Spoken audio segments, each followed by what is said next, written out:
So let's talk about the Quran. This is something that not many people know, but there's a scientific way and many other ways to prove that the Quran has not been modified, not even one single letter, since its revelation. And first, let's cover the scientific way. So when you are going to find out like the bones of dinosaurs or other archaeological stuff, you do something called carbon dating. It tells you exactly from what time period something belongs. So there's a early Quran in the Birmingham city in England at the Oxford University, where they have a copy of one of the earliest Qurans ever. And they carbon dated that Quran, and it dated back to almost the time of the Prophet Muhammad, peace be upon him. And also, that's a scientific way, of course. But not only does it show that it's from that date, when you actually read it and compare it to the Quran that we have nowadays, it is 95% accurate. The parts that were not accurate were the small parts that um, were damaged because of time. That's the scientific reason. Now, let's go to another very important reason why the Quran has been preserved.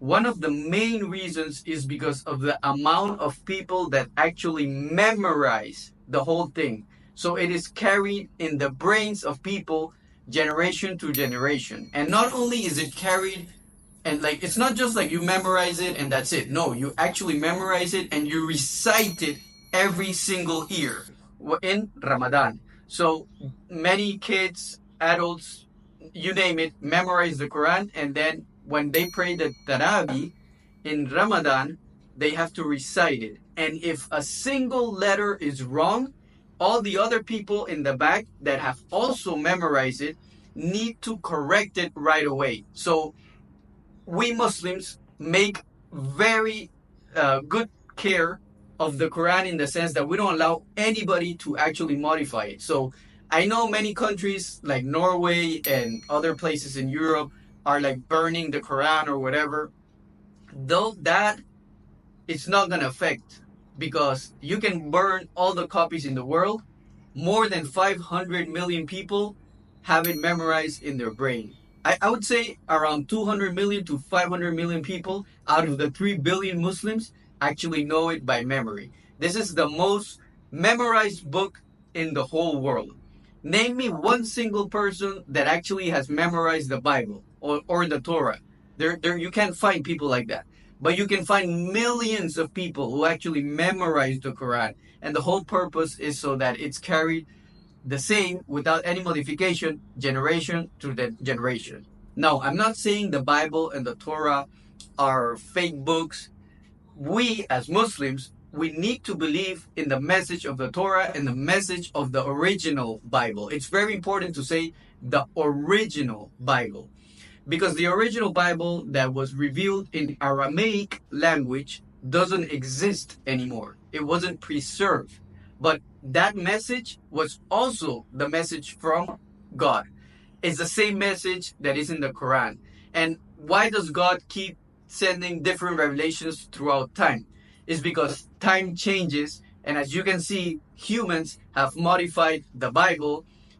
If you say how many Bibles there are like so many different versions of the Bible, the Gospel of Paul, the Gospel of I don't know who, and they keep removing and changing verses. So God sent with the final messenger the final revelation, which is a miracle. A miracle, first of all, he promised us that nobody can modify this book. That's one of the promises of God, that he's going to keep the word, so that anybody that actually wants to learn about life and about what's the afterlife and all those different things, the promise from God is that the word will be preserved. We don't have to worry about the Quran being destroyed, because that's a promise from God. It's not going to be destroyed ever. You can destroy all the copies, as we said. It's memorized. It's impossible to destroy, unless you just murder all the kids and all the people that actually know it by memory, which is also impossible. So, before, many prophets, for example, Prophet Jesus or Prophet Isa alayhi salam, Jesus peace be upon him, one of the most important prophets of Islam, they had different types of miracles. Like, Jesus is famous for having so many different miracles. I'm not going to discuss those on this video. But what is the miracle of our times? The miracle of our times is not only the miracles that Prophet Muhammad could do, just like any other prophet. Moses did other miracles, Jesus did other miracles, Prophet Muhammad did other miracles. The real miracle that is going to be carried out throughout time is the Quran. The Quran itself is a miracle. If you actually read it and understand it, it is impossible to compose a book like this. Not even artificial intelligence can do something like that. It is semantically impossible. Like, for example, you're going to find out that the word days is mentioned like 365 times.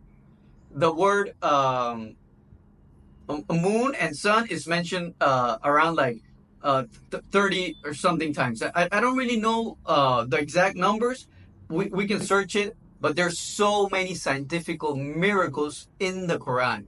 And by the time it was revealed, it described in detail how the process of the embryo forms when a baby is created and all that stuff, which is impossible to know by that time. It also explains how the galaxy expands and many other miracles scientifically that it's in here. But this is not a scientific book, even though it has a lot of science and a lot of scientific stuff that it's impossible to know by that time. This is not really a scientific book. This is a miracle book. It's a guidance for humanity and a preparations for the afterlife.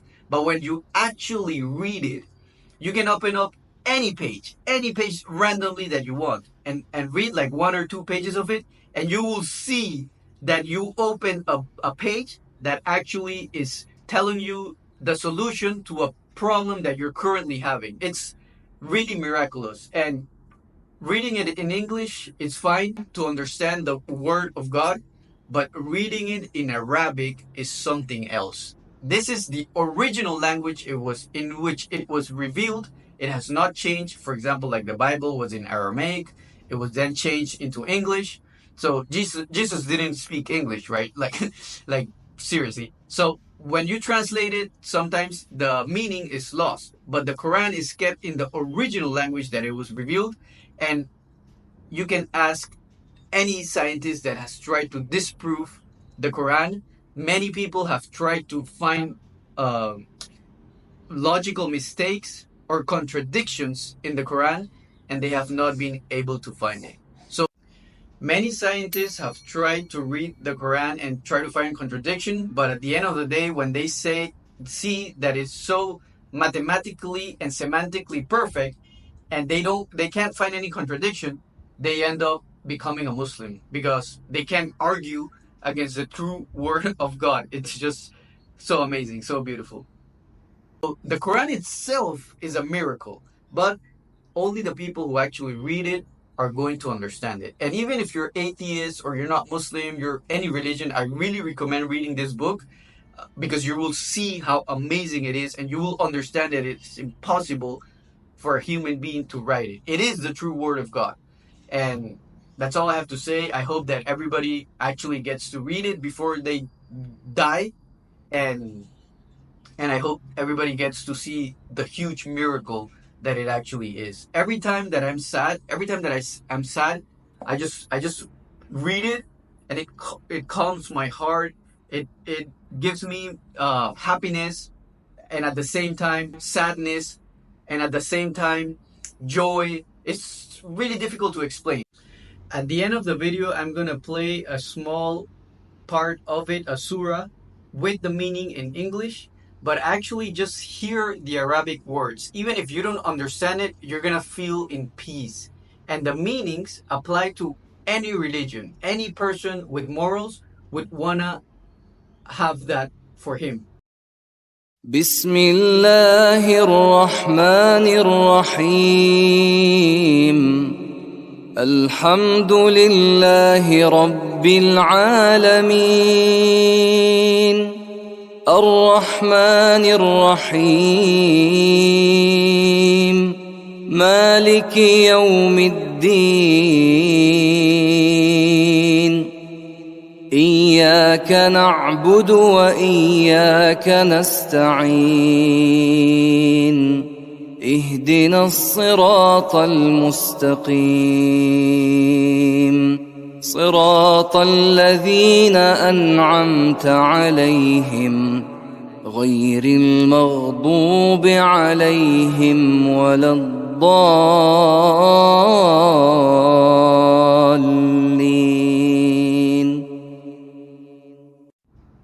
And seriously, every time I've had problems in my life, I just read this and everything gets solved. It's just miraculous. Seriously, like it's really hard to describe for somebody who hasn't read it, but I do recommend it for everybody. It's my advice, and I just hope that the day I die reading it. Like that would be the greatest death that anybody can ask for.